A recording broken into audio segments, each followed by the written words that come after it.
UP को नरक के निकालो,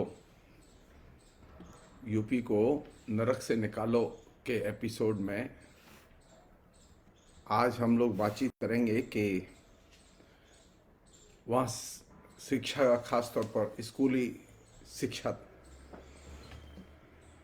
क्लास 1 से लेकर 12 तक की शिक्षा का क्या हाल है।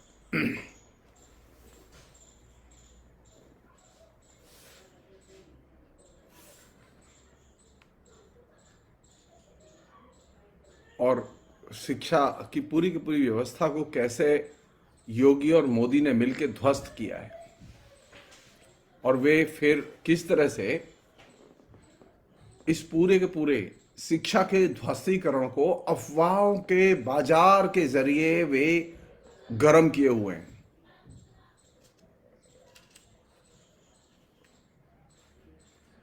चारों तरफ उत्तर प्रदेश में ये एक शहर की कहानी नहीं है, ये एक घर की कहानी नहीं है। उत्तर प्रदेश का हर बच्चा अभी ट्यूटर पर डिपेंडेंट है। उत्तर प्रदेश में कोई शहर नहीं है जहां पर के सरकारी कॉलेज और स्कूल की बेहतर व्यवस्था हो। कोई यूनिवर्सिटी नहीं है जो कि अच्छे ढंग से काम कर रही हो।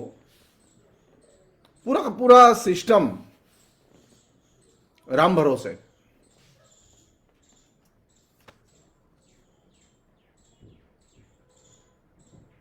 और ये सिस्टम का जो दिवालियापन है, इस सिस्टम के दिवालियापन को आप, मैं जो कह रहा हूं उससे मत नापिए।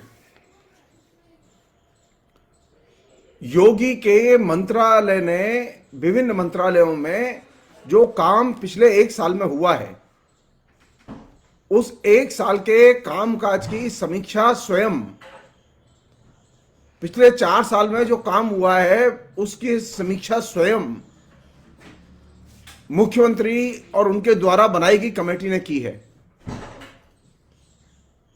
और मुख्यमंत्री और उनके द्वारा जो बनाई गई कमेटी की जो समीक्षा है वो बहुत ही आंखें खोलने वाली है। मुख्यमंत्री योगी और प्रधानमंत्री मोदी ने उत्तर प्रदेश में शिक्षा की जो बेहतरी है, सर्वश्रेष्ठ सुविधा है, उसका डंका पूरे देश में बजाया हुआ है। और उत्तर प्रदेश में जगह जगह बैनर और पोस्टर लगाए हुए हैं। पिछले 2 साल का अनुभव लॉकडाउन के पीरियड का, लॉकडाउन में मंदिर उतने दिन बंद नहीं रहे जितने दिन जो है कॉलेज, यूनिवर्सिटी और स्कूल बंद रहे हैं। लॉकडाउन में उतने दिन बाजार बंद नहीं रहे जितने दिन कॉलेज, यूनिवर्सिटी और स्कूल बंद रहे हैं। भारतीय जनता पार्टी ने एक अजीब गोरख धंधा और एक अजीब रैकेट शिक्षा के क्षेत्र में और सामाजिक जीवन में शुरू किया हुआ है कि जो चीज लोगों को शिक्षित कर सकती है, समर्थ बना सकती है, उसको पहले नष्ट करो। और शिक्षा के नाम पर सबसे अधिक झूठ बोलो।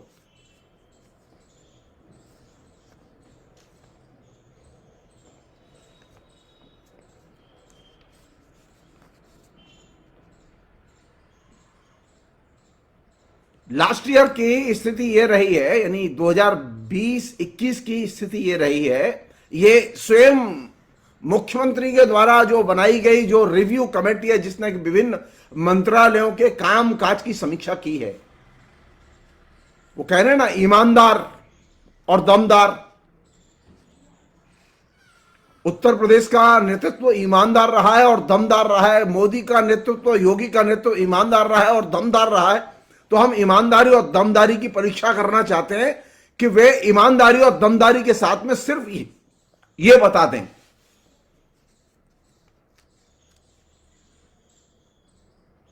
कि उन्होंने सच में एजुकेशन पर कितना खर्च किया है। सिर्फ डाटा बता दें।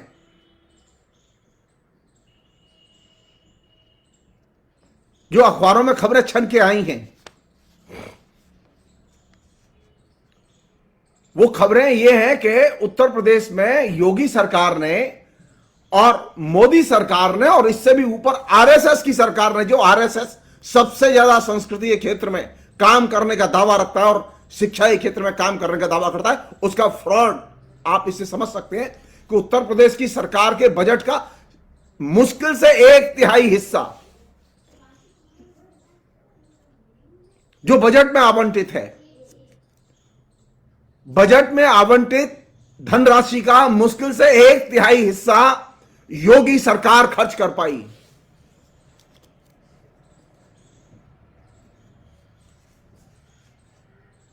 और कौन से क्षेत्र हैं जहां पर यह खर्चा नहीं हुआ? डेवलपमेंट होगा कहां से?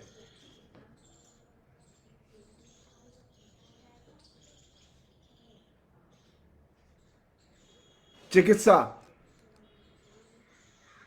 अब आप सोचिए महामारी के समय में भी चिकित्सा पर यह पूरा पैसा खर्च नहीं कर पाए, यानी 1/3 से भी कम, 1 रुपए में 30 पैसे 33 पैसे से भी कम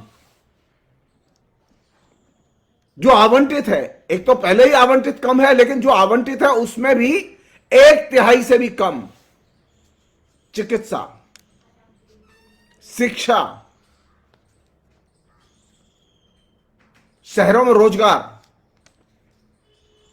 गरीबी उन्मूलन, कृषि,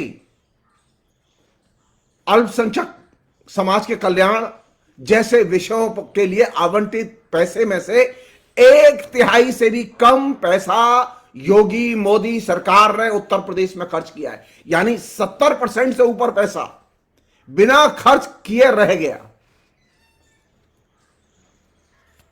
तो आप जब बजट पर भाषण देते हैं विधानसभा में योगी जी, तो आपके अंदर इतना साहस होना चाहिए कहने का, और भद्रता होनी चाहिए, विनम्रता होनी चाहिए। क्या आप यूपी की जनता से माफी मांगते हैं कि मैं आपकी सेवा नहीं कर पाया, मैं आपके ऊपर खर्च नहीं कर पाया, आपने को मैंने 100 रुपए रखे थे खर्चे के लिए, लेकिन मैं 30 रुपए से भी अधिक आपके ऊपर खर्च नहीं कर पाया। लेकिन आपने तो जगह जगह होर्डिंग लगाए हुए हैं, ईमानदार नेतृत्व, दमदार नेतृत्व, शिक्षा के क्षेत्र में अग्रणी काम। जी नहीं, शिक्षा के नाम पर जो फ्रॉड और झूठ और जनता के साथ में खुलेआम ठगाई योगी सरकार ने पिछले 5 साल में की है, वैसी ठगाई किसी ने नहीं की।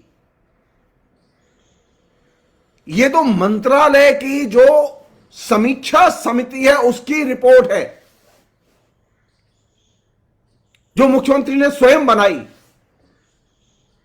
बेहतर तो यही होता कि मुख्यमंत्री प्रेस कॉन्फ्रेंस करते, लाइव टेलीकास्ट करते और बताते कि किस किस मंत्रालय ने क्या क्या काम नहीं किया। आपने अगर किसी मंत्रालय में काम नहीं हुआ तो आपने क्या उस मंत्री को हटाया? आपने किसी मंत्री को नहीं हटाया जिसने काम नहीं किया, जिसने आवंटित धन को खर्च नहीं किया, आपने उस मंत्री को नहीं हटाया। आपने कभी कोई विकल्प सोचा ही नहीं कि जो पैसा खर्च नहीं हो रहा है वो पैसा कैसे खर्च हो।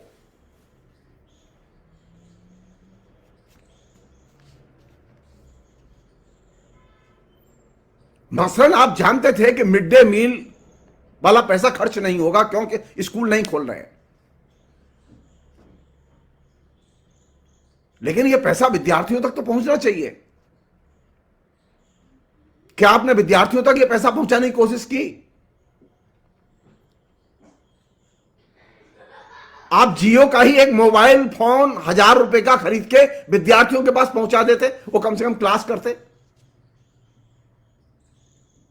लेकिन आपके पास में तो इतनी बुद्धि नहीं, आपको तो शंख घंटा घड़ियाल बजाने से फुर्सत नहीं है, आपको गंगा स्नान से और राम मंदिर के चक्कर लगाने से फुर्सत नहीं है। आपको यह नहीं मालूम कि उत्तर प्रदेश के स्कूल खुलेंगे कि नहीं खुलेंगे।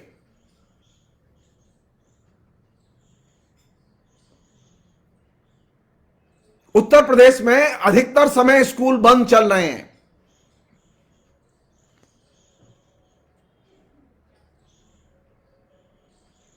तेवर देखिए और झूठ के प्रोपेगेंडा के तेवर देखिए। यानी लास्ट ईयर आप 1/3 से भी कम पैसा बजट में जो आवंटित था वो खर्च कर पाए। आपने इस बात को खुलेआम स्वीकार करने से परहेज किया। आपने अपनी किसी पब्लिक मीटिंग में यह एक्नॉलेज नहीं किया, बल्कि आप कहते रहे हमने हेल्थ पर सबसे ज्यादा काम किया, जो कि सबसे झूठ है।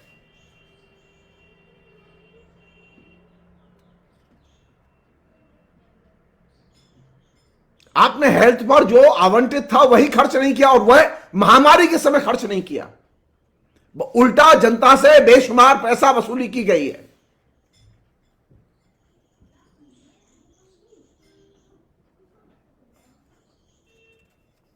एक और चीज, और बहुत इंपॉर्टेंट चीज, आपकी नजर किस बात पर है? आपकी नजर सिर्फ आवंटित धन पर है। वो कैसे खर्च होगा इस पर आपकी कोई नजर नहीं है। तो आपने इस बार के बजट में भी एक धन आवंटित किया है।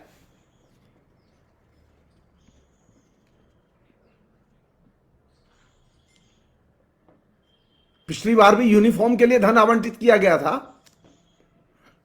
मोजा, स्वेटर, जूते के लिए भी धन आवंटित किया गया था, बैग के लिए भी धन आवंटित किया गया था। क्या ये बंटवाए? क्या आपने अपने सिस्टम के लोगों को लगा के घर घर जाके, बच्चों के घर घर जाके ये सामग्री पहुंचवाई? नहीं पहुंचवाई। बच्चा बच्चा राम का,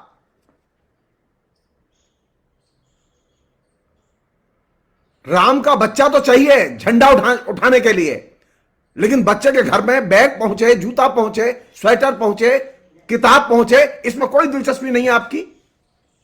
घर घर से 1-1 रुपया चंदा आएगा राम मंदिर के लिए, लेकिन घर घर जाके बच्चे के पास में ये शिक्षा की सुविधाएं पहुंचाई जाएं, इसमें कोई दिलचस्पी नहीं है भाजपा की। वोट मांगने के लिए और राम के नाम पर उत्तेजित करने के लिए आप घर घर जाएंगे, और बाहो बजरंगबली की।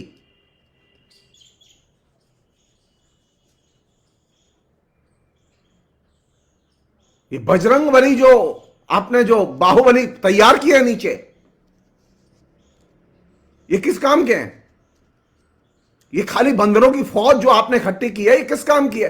क्योंकि आप अच्छी तरह से जानते हैं कि बजरंगबली पढ़ने नहीं गए थे, तो आप भी उत्तर प्रदेश को बजरंगबली बना रहे हैं, क्योंकि वो पढ़ने नहीं जाएंगे।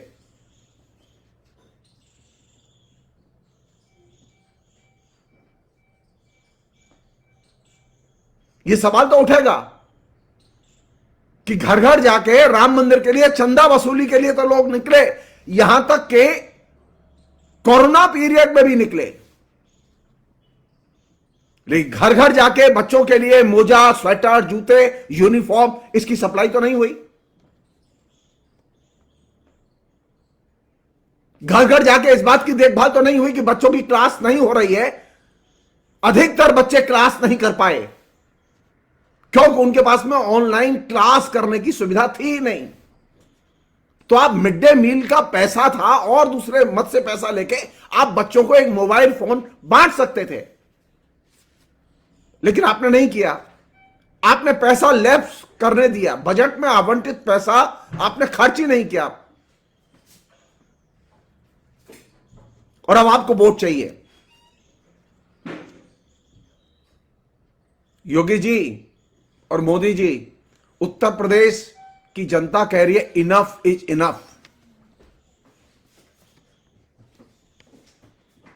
बहुत हुआ, अब की बार नहीं बनेगी योगी सरकार।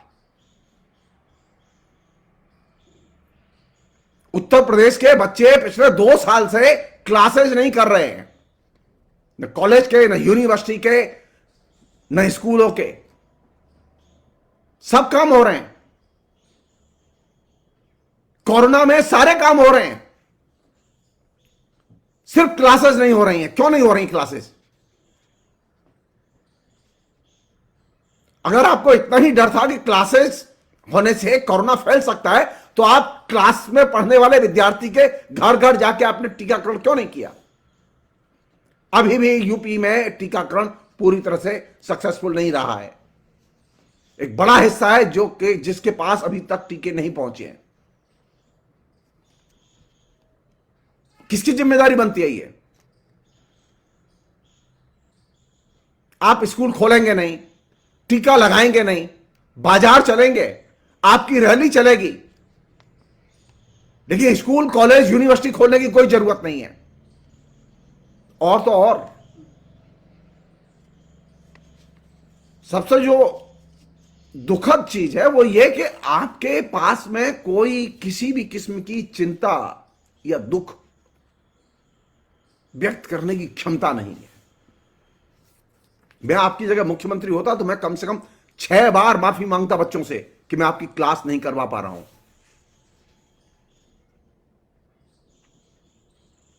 प्रधानमंत्री ने न तो देश से माफी मांगी और न उत्तर प्रदेश के मुख्यमंत्री ने राज्य से माफी मांगी कि आपसे हम माफी चाहते हैं कि आपकी क्लासेस नहीं हो रही हैं। कक्षाएं न होना एक सबसे बड़ा अपराध है।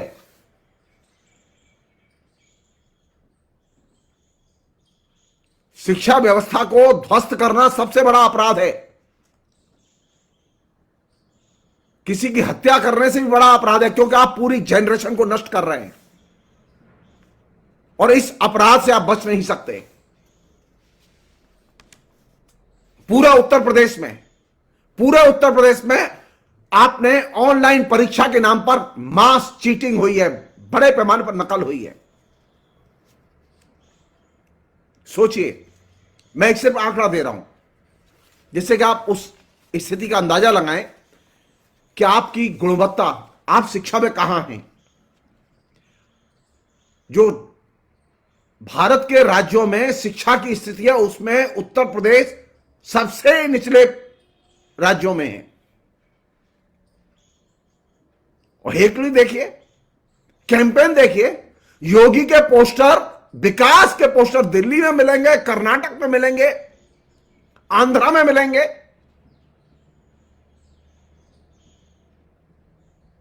लखनऊ में जो मुख्यमंत्री स्कूल तक नहीं खुलवा सकता, वो अपने शिक्षा की सफलता के पोस्टर उत्तर प्रदेश के बाहर लगवाए हुए हैं। दिल्ली में हर जगह लगे हुए हैं, मेट्रो स्टेशन पर लगे हुए हैं दिल्ली में।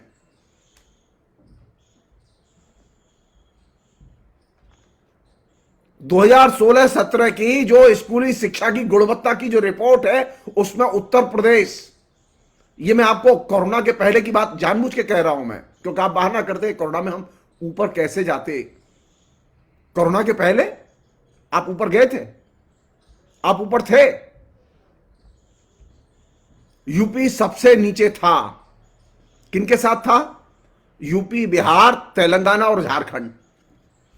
यूपी की 17वीं रैंक थी। कितनी बड़ी रैंक है ये। विश्वगुरु बनना चाहते हैं।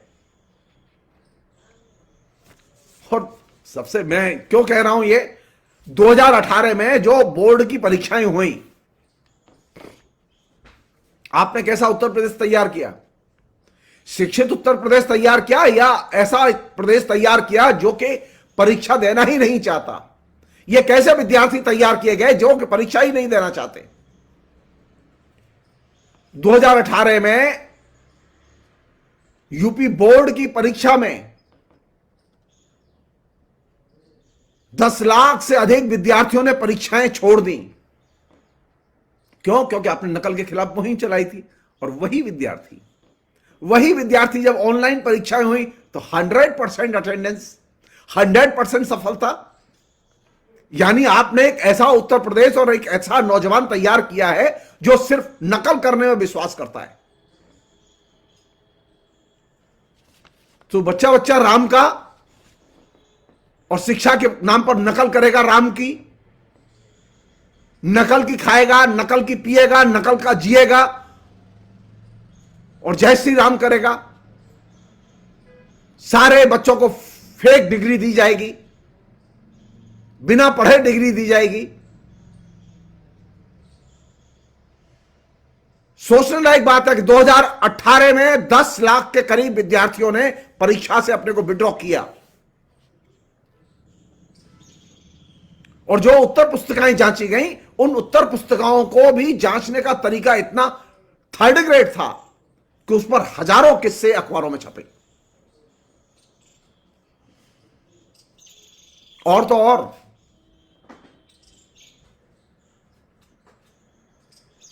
शिक्षा के और स्कूली शिक्षा के स्कूल के जो मानक हैं उसके हिसाब से, जिसे लोग आरटीआई के मानक कहते हैं, आरटीआई के मानकों के हिसाब से 90% स्कूल उत्तर प्रदेश के खरे नहीं उतरते।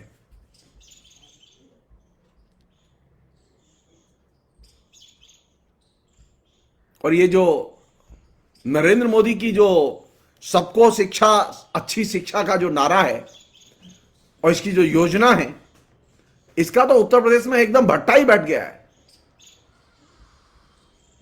उसे देखकर लगता है कि उत्तर प्रदेश में प्रधानमंत्री की योजना लागू करने की मुख्यमंत्री को इच्छा ही नहीं थी।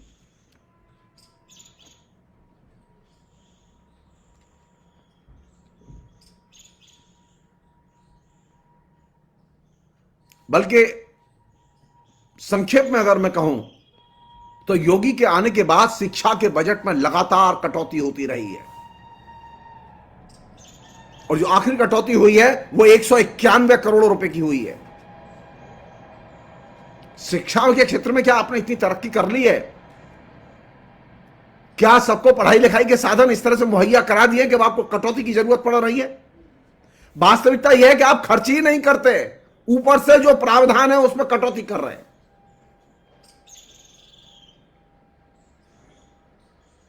सरकार कितनी कानून के शासन का पालन करती है, इसका एक नमूना बता रहा हूं। 18 अगस्त 2015 को इलाहाबाद हाईकोर्ट का एक आदेश है।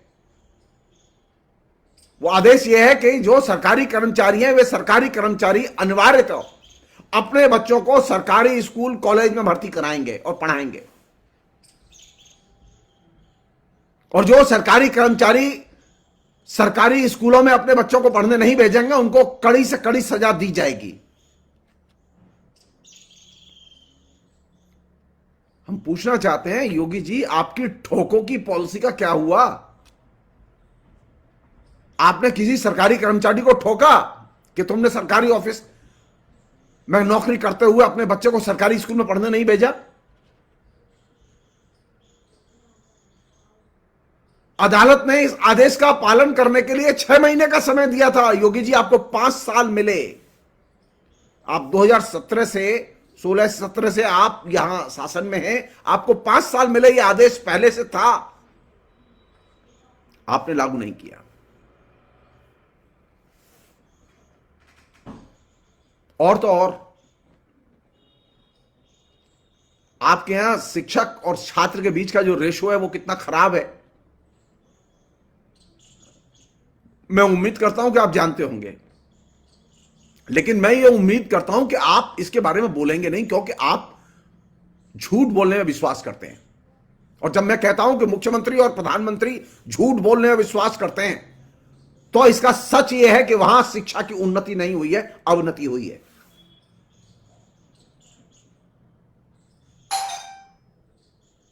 वहां तकरीबन 8,40,000 शिक्षक होने चाहिए, लेकिन अभी भी वहां 21% से अधिक सीटें शिक्षकों की खाली पड़ी हैं। उनमें शिक्षक नौकरी नहीं करते।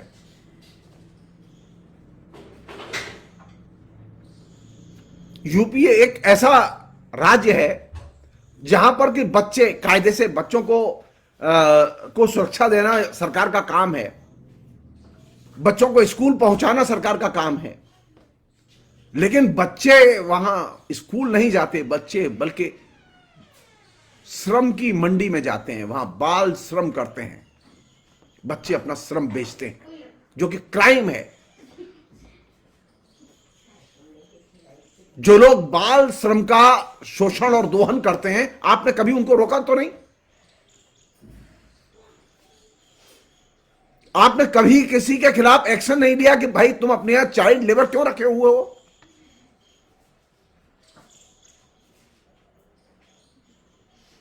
पांच से लेकर 14 साल के तकरीबन 6,29,000 से अधिक बच्चे बाजार में काम करते हैं। यह आपकी आंख के नीचे वे जो दुकानदार जो आपके लिए जय श्री राम का नारा लगाते हैं उनकी दुकान के नीचे, वे जो आरएसएस के लोग शाखा लगाते हैं उनकी शाखाओं के ठीक सामने ये बच्चे बाल श्रम करते नजर आते हैं।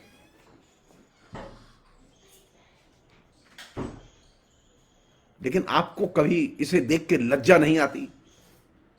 आपको वोट चाहिए, आप बच्चों के भविष्य को बनाएंगे नहीं, लेकिन आपको वोट चाहिए। उत्तर प्रदेश के बच्चे आपसे हिसाब मांगेंगे कि आपने 2 साल में स्कूल नहीं खोले लेकिन आपने फीस वसूल की। और तो और आपके यहां कायदे से शिक्षा की उन्नति होनी चाहिए थी, लेकिन आपके यहां तो उच्च माध्यमिक में विद्यार्थियों की संख्या घटी है, बढ़ी नहीं है। तो हम ये मान लें कि उच्च माध्यमिक में आप पढ़ना नहीं चाहते बच्चे?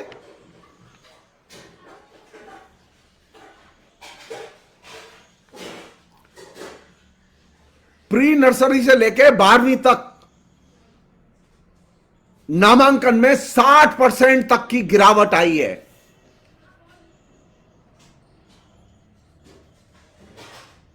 उत्तर प्रदेश का हाल यह है कि जो रिपोर्ट सामने आई हैं वो ये बताती हैं कि 18,000 स्कूल ऐसे हैं उत्तर प्रदेश में जो कि सिर्फ एक स्कूल, एक शिक्षक से चल रहे हैं।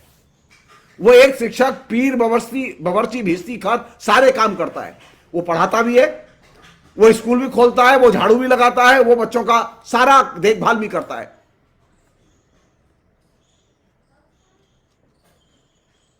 खाली हम इतना कहना चाहते हैं कि क्या उत्तर प्रदेश की कैबिनेट में सिर्फ एक मुख्यमंत्री रहे और सारे मंत्री निकाल दिए जाएं? क्या मुख्यमंत्री सभी मंत्रालयों का काम कर लेंगे? नहीं कर सकते। तो फिर यह बताइए कि 18,000 स्कूल एक शिक्षक से कैसे चल रहे हैं? और आप दावा कर रहे हैं कि आपने शिक्षा के क्षेत्र में उन्नति की है। दिल्ली की मेट्रो में आपकी शिक्षा की उन्नति के पोस्टर लगे हुए हैं। बेशर्मी की भी हद होती है। आंकड़े कहते हैं कि 18,000 स्कूल ऐसे हैं जहां सिर्फ एक शिक्षक है। ऑफिशियल रिपोर्ट कहती है कि आपके यहां शिक्षकों के जो कुल आवंटित पद हैं उसमें से 21,000 से अधिक पद खाली पड़े हुए, 21% से अधिक पद खाली पड़े हुए हैं, और आपको वोट चाहिए। और एक अकेले की यूपी की कहानी नहीं है कि शिक्षा में लोग पढ़ने नहीं जा रहे हैं, ये पूरे देश की कहानी है। घर घर मोदी ना, तो घर घर मोदी कैसे जाएगा? घर घर मोदी ऐसे ही जाएगा जब बच्चे पढ़ने नहीं जाएंगे। घर घर मोदी का मतलब डेवलपमेंट नहीं है। घर घर मोदी का मतलब है घर घर में जो बच्चे हैं वो पढ़ेंगे नहीं। मोदी माने शिक्षा का अपहरण, मोदी माने ज्ञान का अपहरण। और पूरे देश का डाटा यह है कि पूरे देश में बच्चों के एनरोलमेंट में, प्राथमिक शिक्षा में बच्चों के एनरोलमेंट में 23 लाख बच्चों की कमी देखी गई है। और इस 23 लाख में अकेले 7 लाख यूपी में है। तो यूपी में और पूरे देश में बच्चे, हां, बच्चा बच्चा काम का मोदी जी के, बच्चा बच्चा राम का मोदी जी के काम का, यह नारा था ना। तो आपने बच्चे को राम के हवाले किया है कि वह पढ़ने न जाए, उसका एनरोलमेंट ना हो।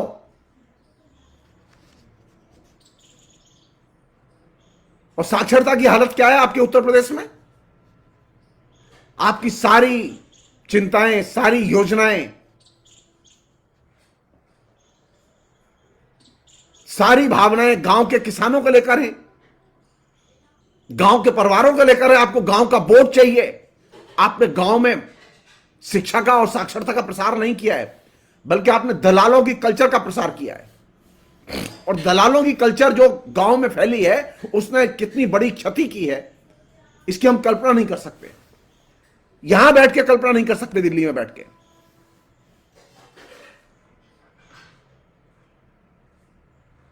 गांव में साक्षरता दर 58%, जबकि शहरों में 20%। यानी गांव में अभी भी 38% लोग ऐसे हैं, 32% लोग ऐसे हैं जो कि निरक्षर हैं। ग्रामीण महिलाओं में साक्षरता जो है 46%। और शहरी महिलाओं में 73%। यानी गांव की महिलाएं भी बड़ी संख्या में अभी निरक्षर हैं।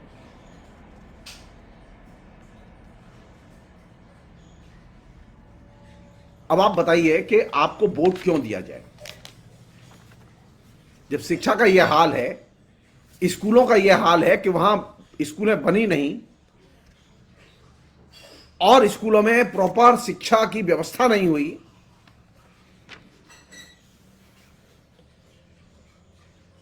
आप दोनों ने, माने मोदी और योगी ने, दोनों ने मिलकर एक डंका बड़ी जोर से बजाया है कि नई शिक्षा नीति का डंका बजाया है। और नई शिक्षा नीति के डंका बजाते समय जो आपने मसौदा जारी किया था लोगों को बेवकूफ बनाने के लिए, उसमें आपने ये वायदा किया था, केंद्र सरकार ने नई शिक्षा नीति के तहत ये वायदा किया था कि 10 से लेकर 20% तक बजट का शिक्षा के ऊपर खर्च किया जाएगा।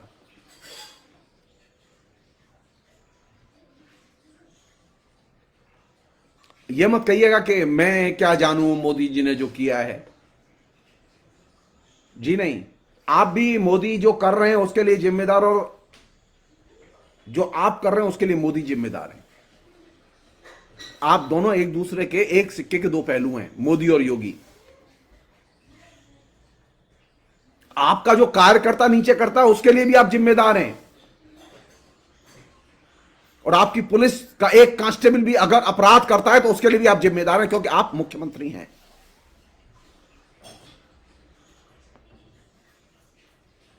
दो 2014-15 में शिक्षा पर 4.14% बजट आवंटित किया गया था,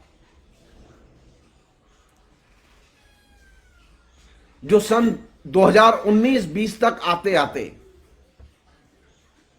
3.4% रह गया है।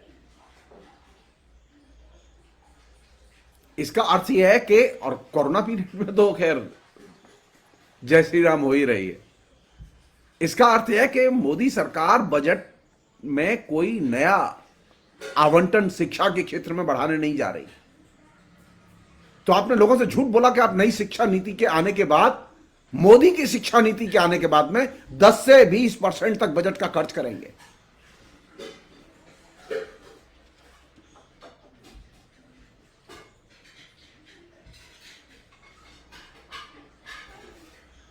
स्कूली शिक्षा के लिए 2014-15 में 38,600 करोड़ रुपए आवंटित किए गए थे, जो 2018-19 में घट के 37,100 करोड़ रुपए हो गए।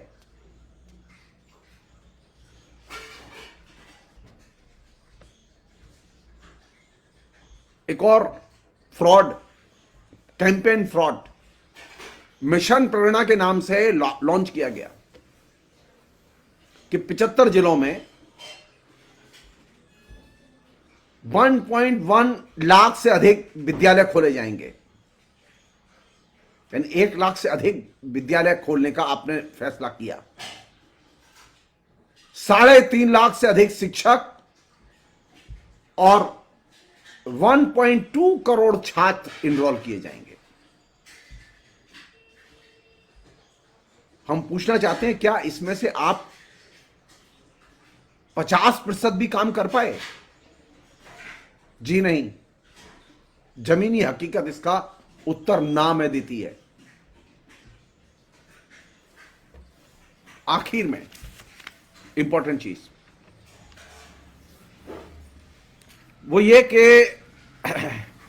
दैनिक जागरण अखबार है ना, जो कि आपका भोंपू है, दैनिक जागरण अखबार में ही बाकायदा इस तरह के न्यूज आइटम अवेलेबल हैं मोदी जी और योगी जी, जो आपका भोंपू है। दैनिक जागरण अखबार के अनुसार लापरवाही और उदासीनता के चलते सरकारी स्कूलों की हालत बद से बदतर हुई है।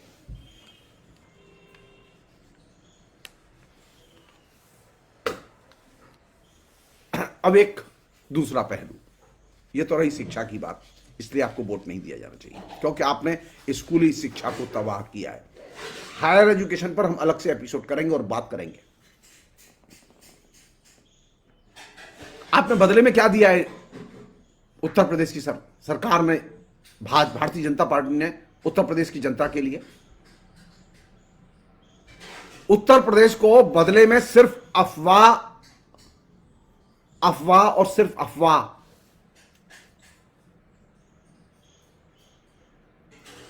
हर चीज को आप जो करते हैं, हर एक्शन को जो आप करते हैं, आप उसको र्यूमर बनाते हैं।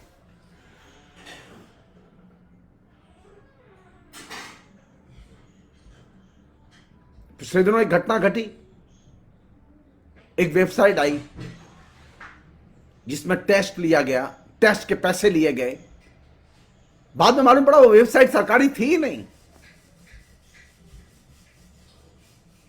सरकार ये जानती थी कि वो वेबसाइट सरकारी नहीं है, लेकिन सरकार ने नहीं रोका।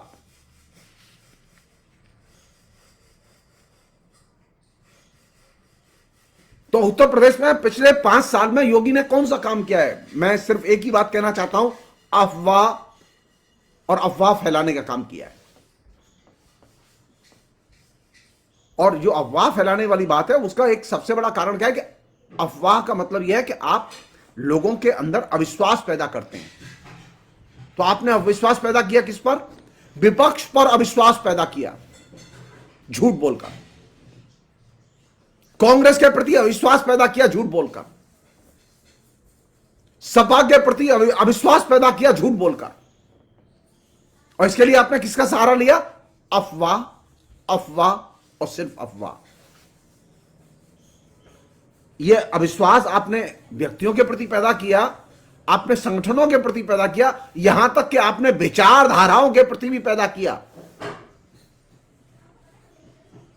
और सबसे बड़ा अविश्वास तो आपने पैदा किया धर्मनिरपेक्षता के प्रति और जनतंत्र के प्रति। धर्मनिरपेक्षता से आपको सख्त एलर्जी है। और आपको अगर यह जानना हो कि अफवाह नाम की चीज कैसी होती है और वो कैसे काम करती है, तो मैं योगी और मोदी से अनुरोध करूंगा कि वे, एक जमुना प्रसाद नाम के व्यक्ति ने एक पुस्तक लिखी थी 1935 में, और वो बाई चांस की बात है कि वो भी उत्तर प्रदेश से थे। उन्होंने अफवाह के बारे में, भारत में वो पहले व्यक्ति थे जिन्होंने अफवाह के बारे में सबसे थ्योरेटिकल, सबसे अच्छी किताब लिखी।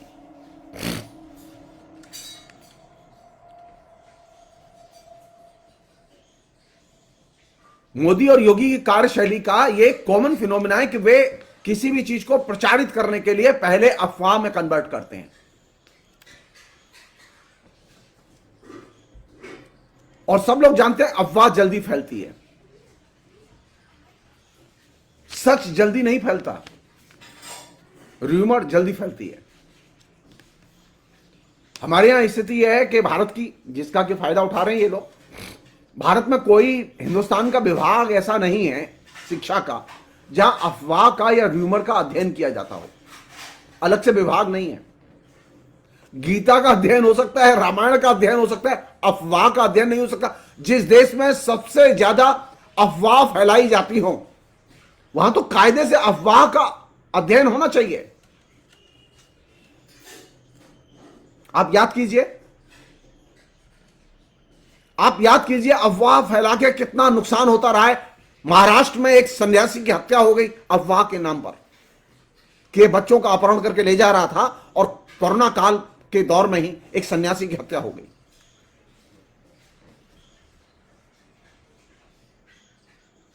तो आप पहले अफवाह फैलाते हो, फिर उसे आप एक गॉसिप, लोगों की आपसी बातचीत का हिस्सा बना देते हैं। तो आपने एक अफवाह को एक बहुत ही महत्वपूर्ण इंस्ट्रूमेंट, कम्युनिकेशन के इंस्ट्रूमेंट के तौर पर विकसित किया है। आपके बारे में बात सब लोग करते हैं, लेकिन आप जिस तरह की अफवाह उड़ाते रहे हैं उस पर बात नहीं करते लोग। शिक्षा के बारे में आपने सबसे अधिक झूठ बोला, लेकिन शिक्षा पर लोग बात नहीं कर रहे।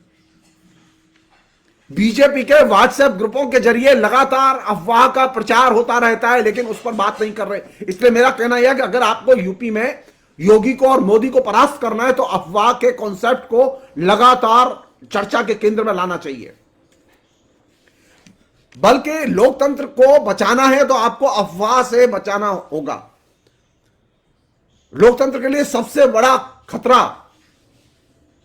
राष्ट्रीय स्वयंसेवक संघ के बारे में किसी जमाने में एक व्यक्ति ने नाम दिया था, र्यूमर स्प्रेडिंग सोसाइटी, आरएसएस, और यह सही नाम दिया था। तो उत्तर प्रदेश को खतरा किससे है? उत्तर प्रदेश को आतंकवाद से खतरा नहीं है, उत्तर प्रदेश को मुसलमानों से खतरा नहीं है, उत्तर प्रदेश को मुलायम सिंह यादव, अखिलेश यादव, मायावती, प्रियंका गांधी, किसी से खतरा नहीं है। उत्तर प्रदेश को खतरा है अफवाह से, और इलेक्शन के दौरान अफवाह सबसे ज्यादा फैलाई जाती हैं और फैलाई जाएंगी।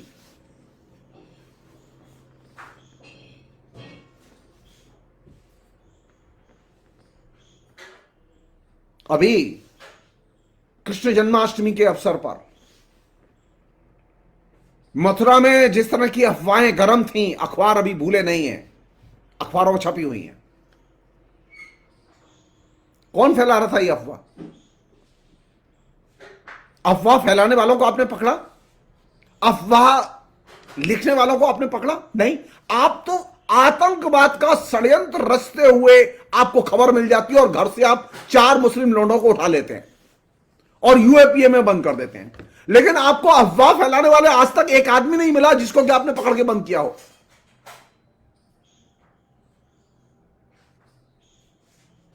आज तक एक भी व्हाट्सएप मैसेज, जो अफवाह का WhatsApp message Bharatiya Janata party के मीडिया सेल की तरफ से जाते हैं,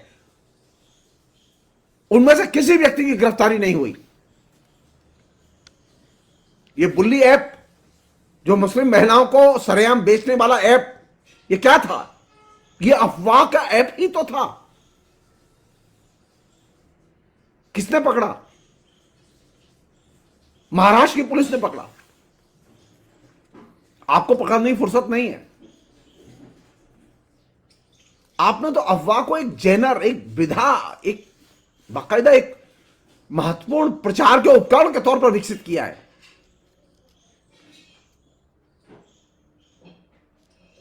एक और भी चीज है जो कि बहुत ही मुश्किल चीज है, वो ये कि अफवाह के बारे में आप सुनिश्चित ढंग से कोई डेफिनेशन बना के बात नहीं कर सकते।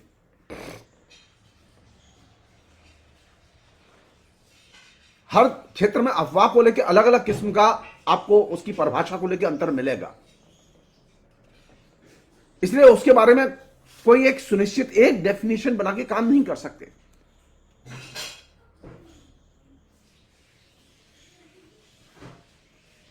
इसलिए अफवाह के मामले में एक्शन लेते समय दुविधा हमेशा रहती है, लेकिन फिर भी अफवाह पर कैंपेन, आपको पूरे उत्तर प्रदेश में योगी सरकार का अफवाह के खिलाफ में कोई प्रचार अभियान नहीं मिलेगा।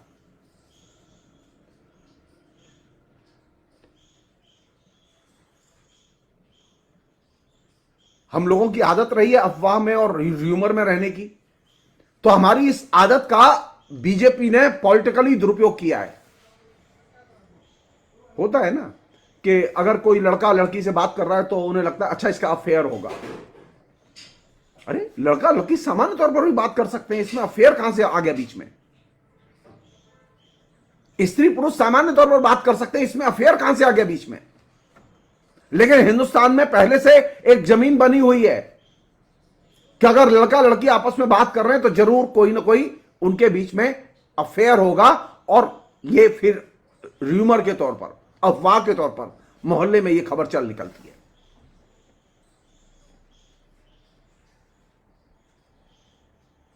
ये जो प्रवेश बना हुआ है अफवाह का, इस प्रवेश का राजनीतिक दुरुपयोग सबसे अधिक किसी ने किया है तो वह राष्ट्रीय स्वयंसेवक संघ। और आप याद कीजिए, सारे देश में गणेश जी दूध पी रहे थे, यह अफवाह थी। कोई मूर्ति दूध नहीं पीती, सफेद झूठ है ये। लेकिन इसके बावजूद पूरे देश में हर हिंदू के घर से लोग गिलास भर भर के, लोटा भर भर के दूध लेकर जा रहे थे कि गणेश जी दूध पी रहे हैं। जिसने भी नाम दिया हो र्यूमर स्प्रेडिंग सोसाइटी का, आरएसएस को, वो सही नाम दिया था।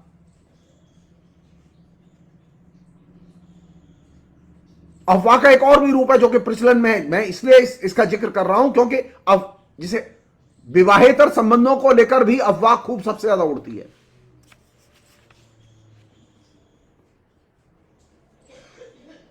तो भारतीय समाज जो है वो अफवाह में मजा लेता है, अफवाह में जीता है, और आपने उसको एक पॉलिटिकल कैंपेन का एक इंस्ट्रूमेंट बना दिया।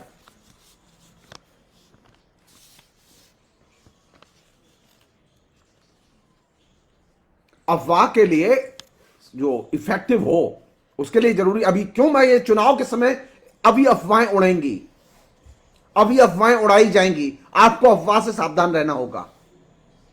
और सावधान रहने का एक ही तरीका है, मोदी, योगी, भारतीय जनता पार्टी का कोई भी कार्यकर्ता जो भी कुछ कहे, आप उस पर विश्वास मत कीजिए,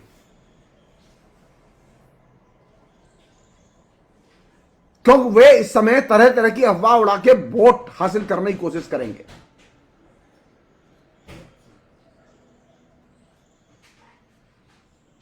अफवाह की ब्यूटी है कि जो ही आप सुनते हैं आप उसे तत्काल हजम कर लेते हैं।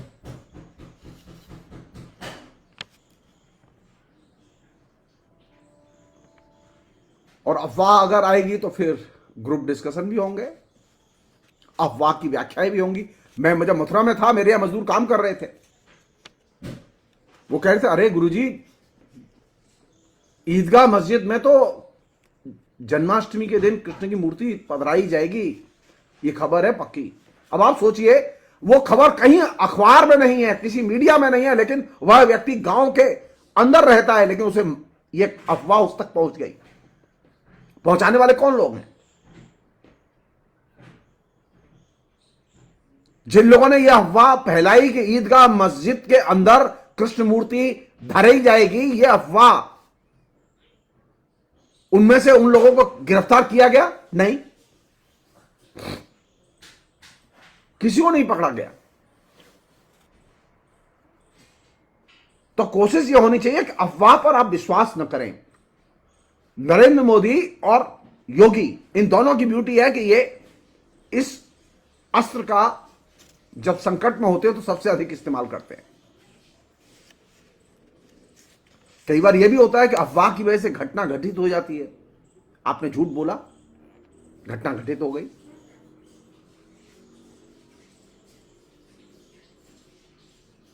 एक मुसलमान के घर पुलिस गई, उसके फ्रिज को खोला, उसके फ्रिज को देखा, वहां मीट मिला और कहा कि यह गऊ का मांस है। पुलिस ने सिर्फ अफवाह के आधार पर उस मुसलमान के घर छापा मारा।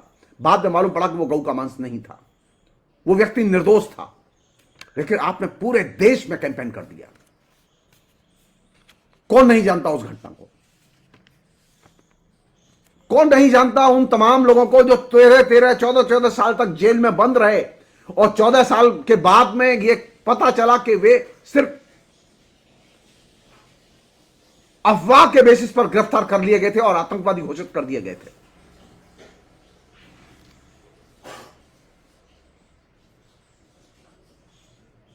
आप अफवाह के नाम पर किसी की भी चारित्रिक हत्या कर सकते हैं, शारीरिक हत्या कर सकते हैं, किसी को भी बदनाम कर सकते हैं। तो लोकतंत्र को बचाने के लिए कौन सी चीज जरूरी है? अफवाह से बचना बेहद जरूरी है। और अफवाह के बिना आरएसएस चलता नहीं है, ध्यान लीजिए। अगर आपने अफवाह पर कंट्रोल किया तो उसका पहली शर्त है कि जो लोग अफवाह फैलाते हैं, यानी आरएसएस के लोग, बीजेपी के लोग, आप इनकी किसी भी बात पर विश्वास मत कीजिए।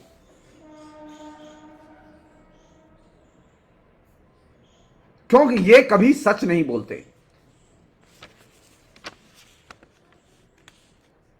एक अन्य चीज और बहुत महत्वपूर्ण चीज बता रहा हूं, अफवाह कभी भी एक व्यक्ति के जरिए नहीं फैलती।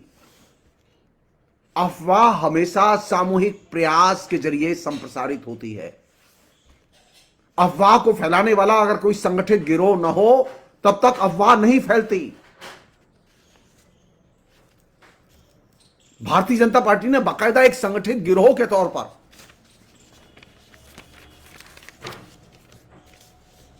अफवाह फैलाई और पूरे देश को प्रभावित किया।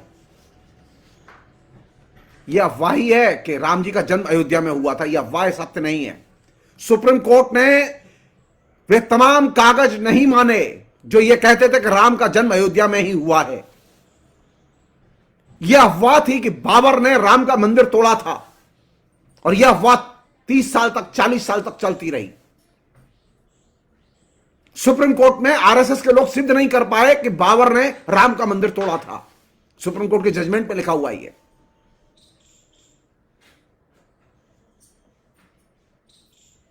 लेकिन राम के मंदिर का तो निर्णय हो गया ना।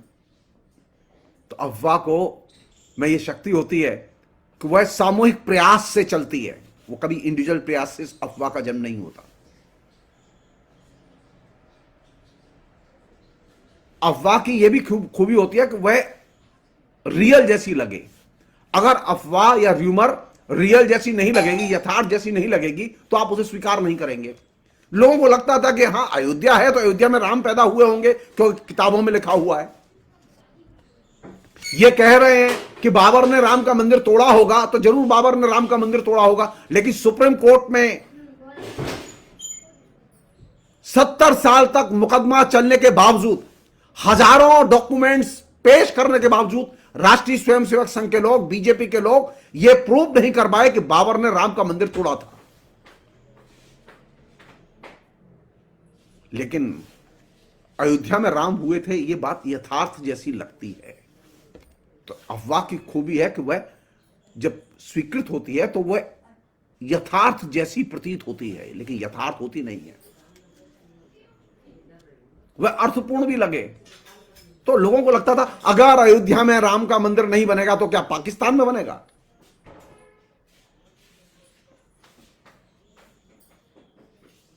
अरे अयोध्या में राम जन्म लिए हो तब तो बात सही है।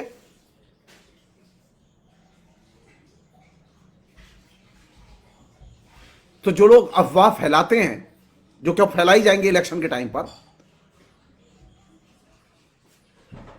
तो वे क्यों अफवाह फैलाते हैं? क्योंकि वे अनिश्चितता के शिकार होते हैं।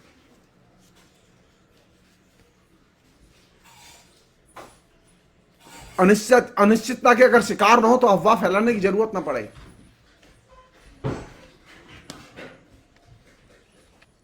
जिसके साथ सत्य होगा, जिसके पास सत्य होगा, वो अफवाह नहीं फैलाएगा। अफवाह वही लोग फैलाते हैं जिनके पास सत्य नहीं होता, जो लोग निश्चित तौर पर कुछ नहीं कह सकते। इसलिए वे लोग अफवाह के जरिए संभावनाओं का निर्माण करते हैं। अब यह अफवाह है कि मोदी के जरिए देश का विकास होगा और मोदी का कोई विकल्प नहीं, यह अफवाह है। ये इसका वास्तविकता से कोई संबंध नहीं है। वास्तविकता यह है कि मोदी के रहते हुए हिंदुस्तान की इकोनॉमी ध्वस्त हुई है। वास्तविकता यह है कि योगी के 5 साल मुख्यमंत्री रहते हुए अधिकतर मंत्रालय आवंटित बजट का 1/3 हिस्सा मुश्किल से खर्च कर पाए। यह सच्चाई है। लेकिन अफवाह क्या है? योगी जी ने बहुत काम किया है। योगी जी ने बहुत काम किया, इससे बड़ी अफवाह कुछ नहीं हो सकती। अगर योगी जी ने बहुत काम किया था तो आवंटित जो राशि थी बजट में, शिक्षा के क्षेत्र में, स्वास्थ्य के क्षेत्र में और दूसरे मदों में, यह राशि पूरी खर्च होनी चाहिए थी। लेकिन ऑफिशियल रिकॉर्ड बताते हैं कि यह 1/3 से भी कम राशि खर्च हुई। तो इसका मतलब यह कि योगी जो प्रोपेगेंडा कर रहे हैं, जो प्रचार कर रहे हैं, वह अफवाह से अधिक उसका कोई महत्व नहीं है कि उनके जमाने में, उनके शासन में विकास हुआ है।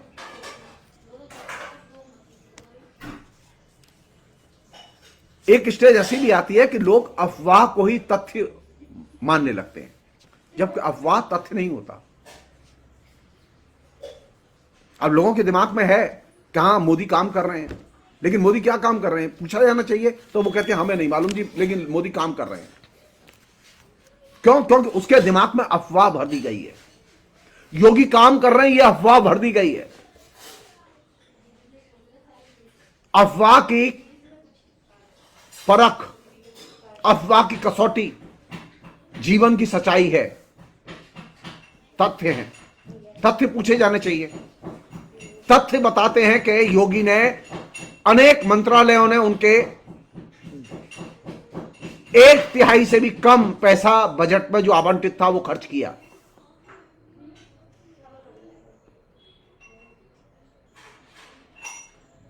आखिरी चीज, अफवाह फैलाने के लिए भी तो एक नेटवर्क चाहिए ना, एक सामाजिक समूह चाहिए।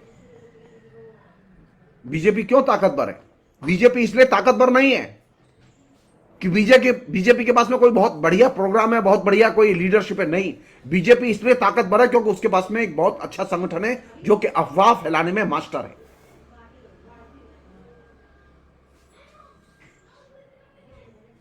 और जब अफवाह फैलाने वालों की शक्ति कम होती है, जब बीजेपी को लगता है कि अब वो हार सकते हैं, तो वो फिर दहशत पैदा करने की कोशिश करते हैं अफवाह के जरिए कि अगर बीजेपी हारी तो हिंदू मुस्लिम संबंध बिगड़ेंगे। तो अफवाह फैलाने वाले जब हारने के कगार पर होते हैं तो वे दहशत पैदा करने की कोशिश करते हैं। तो इससे डरने की जरूरत नहीं है। वे पैनिक पैदा करने की कोशिश करते हैं जिससे कि वे सफलता हासिल कर सकें। मोदी जैसा स्ट्रांग लीडर अगर वो नहीं होगा तो देश की रक्षा कौन करेगा? अरे देश की रक्षा छोड़ दिया, लेह लद्दाख की जो जमीन थी, जो डिस्प्यूटेड लैंड थी, खाली पड़ी थी, उस पर चीन ने 60,000 सैनिक खड़े कर दिए। वहां पुल बनाया जा रहा है, वहां घर बनाए जा रहे हैं, वहां पूरी बस्तियां बसाई जा रही हैं, लेकिन मोदी के मुंह से एक आवाज नहीं निकली। लेकिन आपके दिमाग में ये पैनिक, ये भय पैदा कर दिया गया कि मोदी नहीं होगा तो देश नहीं होगा। तो अफवाह जो है वो अपने आप ऑपरेट नहीं करती। अफवाह को ले जाने के लिए एक समूह की, एक संगठन की जरूरत होती है, और ये समूह और संगठन उनके पास है। इसे एक्सपोज करने की जरूरत है और अफवाह को एजेंडे पर लाने की जरूरत है कि मोदी और योगी किस तरह की र्यूमर फैलाते हैं। वो अपने भाषणों के जरिए र्यूमर फैलाते हैं।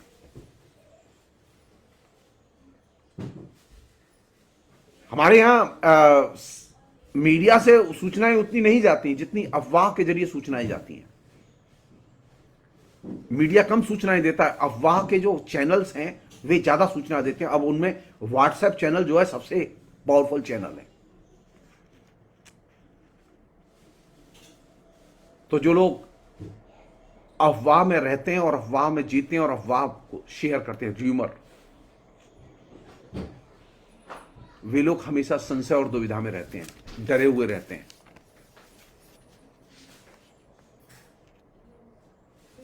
तो जरूरत किस बात की है कि अफवाह से लोगों को निकाला जाए, संशय और दुविधा से लोगों को निकाला जाए।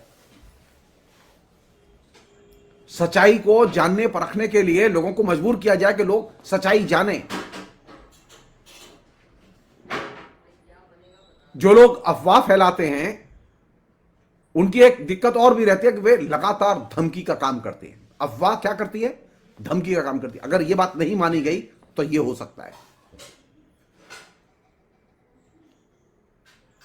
तो अफवाह एक तरह से धमकी की भावना पैदा करती है और इसके जरिए वे समाज में नियंत्रण स्थापित करने की कोशिश करते हैं कि देखिए, अगर लॉ एंड ऑर्डर की सिचुएशन ठीक रखनी है ना, हिंदू मुसलमानों के बीच में सांप्रदायिक सद्भाव बनाए रखना है और इनकी गुंडागर्दी को नियंत्रित करना है, तो बेहतर यह इन्हीं को वोट दे दो। ये गलत धारणा है। 47 में भयानक दंगे हुए थे, लाखों लोग मारे गए थे, भारत विभाजन हुआ था, लेकिन भारत की जनता ने 50 साल तक भारतीय जनता पार्टी को वोट नहीं दिया। भारतीय जनता पार्टी के लोगों ने बार बार विभिन्न तरह से सांप्रदायिक माहौल को बिगाड़ने की कोशिश की, लेकिन जनता ने कभी भी इनकी बात पर ध्यान नहीं दिया।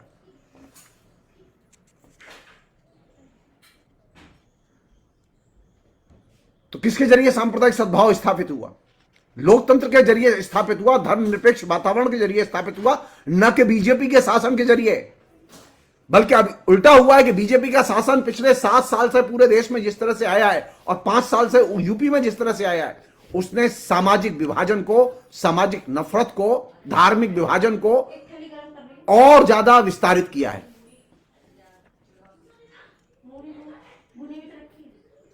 और सबसे बुरी बात और आखिरी बात, जब महामारी फैल रही हो तो उस समय सबसे ज्यादा अफवाह फैलाई गई। कायदे से आपको महामारी के समय तो अफवाह नहीं फैलानी चाहिए थी।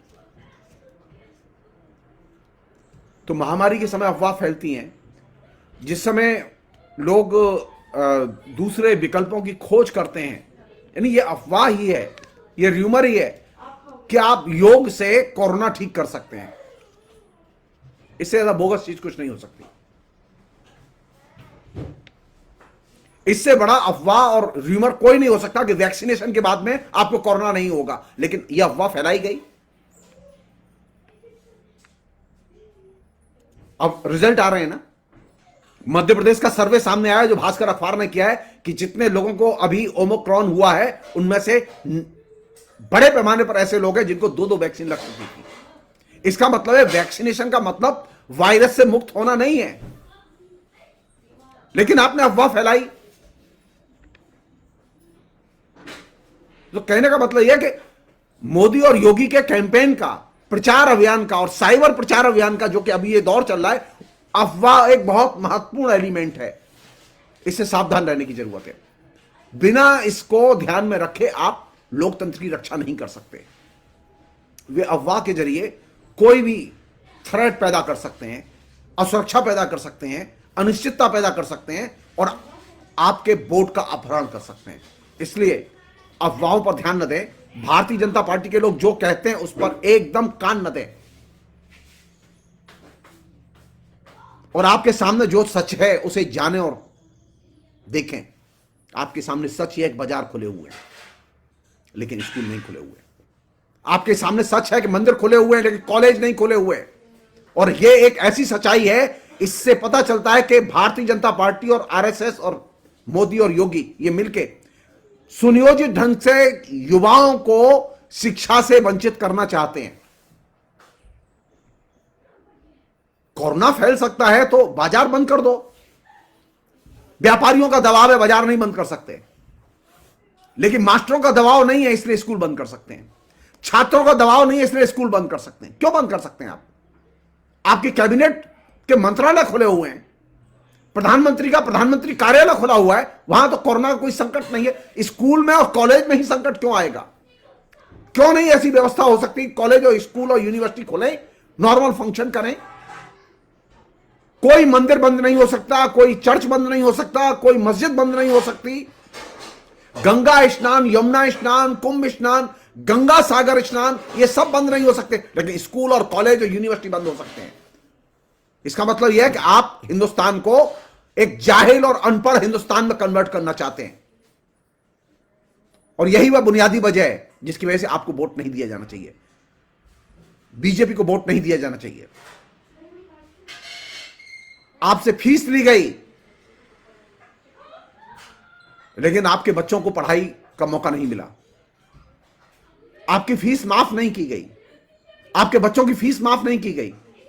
स्कूल, कॉलेज सब जगह, यूनिवर्सिटी सब जगह आपके बच्चों से फीस ली गई लेकिन पढ़ाई नहीं हुई। परीक्षा की भी फीस ली गई लेकिन ठीक से परीक्षाएं भी नहीं हुई क्योंकि नकल हुई। तो मोदी का भारत, योगी का भारत कैसा भारत होगा? अनपढ़ जाहिल भारत होगा जिसके पास में डिग्रियां होंगी। तो पिछले 2 साल से आपने जो डिग्रियां ली हैं उनमें अधिकतर डिग्रियां ऐसे लोगों ने ली हैं जो कि परीक्षा नकल करके जिन्होंने पास की है। इसीलिए नारा दिया गया था, बच्चा बच्चा राम का, अनपढ़ों के काम का। आपको एक पढ़ा लिखा भारत बनाना है, एक शिक्षित भारत बनाना है, तो इस जाहिलगिरी से बाहर निकलना होगा।